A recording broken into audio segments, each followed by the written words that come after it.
Имено во текот на вчерашниот ден и ја образложив потребата од носење на измена на едно вакво законско решение, со што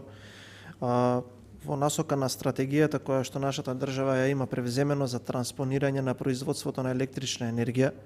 кон обновливи извори на енергија и паралелно со носење на новиот закон за енергетика се наметна потребата за дорегулација на едно вакво законско решение, со што роковите за јавната презентација на урбанистичките планови, особено за носење на особено за капацитетите кои што треба да генерираат обновливи извори на електрична енергија, бидат скратени, заради тоа што тоа се најчесто капацитети кои што се градат надвор од населено место, но и во насока на тоа дека ние како држава имаме особени некои предности, особено во насока на производство на хидро, сончева или енергија која што се создава од ветерници,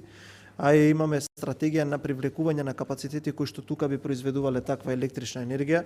особено како Алказар Енерджи. Сметам дека ова е сосема соодветно и дава можност и тие кои што сакаат одредена измена или некакво право да генерираат во насока на ова, да го изразат своето мислење пред институциите, но со овој амандман сакавме да дадеме дополнителна правна заштита,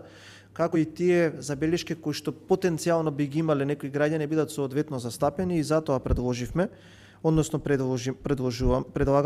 во членот 1 во новиот член 49а во ставот 1 по втората реченица се додава нова реченица која гласи: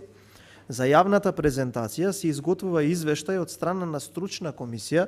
формирана од министерот кој раководи со органот на државната управа кој што е надлежен за вршење на работите од областа на уредувањето на просторот, при што доколку од јавната презентација произлезе потреба од измена на предложеното планско решение, стручната комисија дава насоки за истото во самиот извештај. Амандманот се предлага со цел да се допрецизираат одредбите во делот на изготвување на извештај, односно доколку од самата јавна презентација произлезе потребата од измена на предложеното планско решение и тоа да се вгради во извештајот во вид на насоки. Благодарам.